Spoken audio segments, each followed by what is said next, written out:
તમારી કિંમત ત્યારે જ થશે જ્યારે તમારી જરૂર હશે.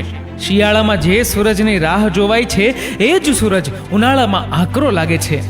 જિંદગી જીવતા એટલી ખબર પડી ગઈ કે સુંદર સુવિચારો લખવા માટે ખરાબ અનુભવો થવા જરૂરી છે. પૈસાથી અમીર બનવા કરતા દિલ અને સંબંધોથી અમીર બનજો સાહેબ. ક્યારેય લાઈનમાં નહીં ઊભું રહેવું પડે. સફળ થવા માટે વર્તમાનમાં બાળક, કામમાં યુવાન અને અનુભવમાં વૃદ્ધ બનવું જરૂરી છે. કેટલીક વાર તબિયત દવા લેવાથી નહીં, કોઈકના હાલ પૂછવાથી ઠીક થઈ જાય છે. સારા કામ કરતા રહો, ભલે લોકો તમારા વખાણ ના કરે, કેમ કે અડધાથી વધુ દુનિયા ઊંઘતી હોય અને છતાં સૂર્ય ઉગે છે.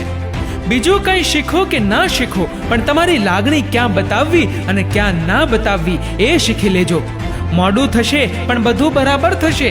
આપણને જે જોઈએ છે એ જ મળશે. દિવસો ખરાબ છે, જિંદગી નહીં. સુંદર હોવું જરૂરી નથી સાહેબ, પણ કોઈ માટે જરૂરી હોવું સુંદર છે. સંબંધો પણ પહાડ જેવા થઈ ગયા છે. જ્યાં સુધી આપણે ના બોલાવીએ ત્યાં સુધી સામેથી અવાજ જ નથી આવતો સાહેબ. પ્રેમ એ છે જે માણસને કરમાવા નથી દેતું. નફરત એ છે જે માણસને ખીલવા નથી દેતું. જીવનમાં કોણ આવીને ગયું એના વિશે વિચારવા કરતા કોણ હજુ તમારી સાથે ઊભું છે એ વધારે મહત્વનું છે. આ દુનિયામાં એક સાચો મિત્ર લાખો સંબંધીઓ કરતા સારો હોય છે. જીવનમાં ક્યારેય કંઈ મેળવવા માટે ખોટી જીદ ના કરવી.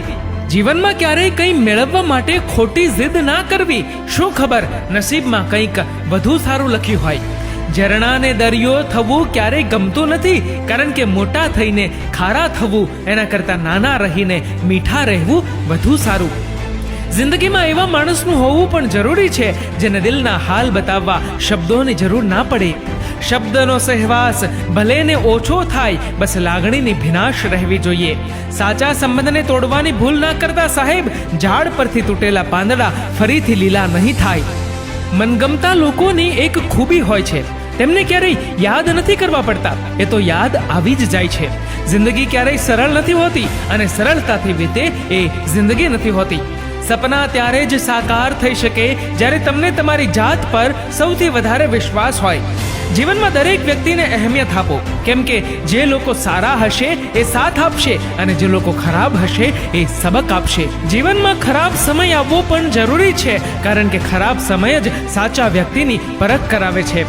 જીવનમાં તમને લોકો તો બહુ મળશે, પણ તમને સમજવા વાળા અને તમારી કદર કરવા વાળા બહુ ઓછા મળશે. મિત્રો, આ વિડીયો વિશે તમારું શું કહેવું છે નીચે કમેન્ટ કરીને જરૂરથી જણાવજો. અને જો વિડીયો ગમ્યો હોય તો વિડીયોને લાઈક કરજો, શેર કરજો અને આવા જ પ્રેરણાદાયી વિડીયોઝ જોવા માટે સબસ્ક્રાઇબ કરો અમારી યુટ્યુબ ચેનલને અને ફેસબુક પર ફોલો કરો અમારા પેજને. ધન્યવાદ.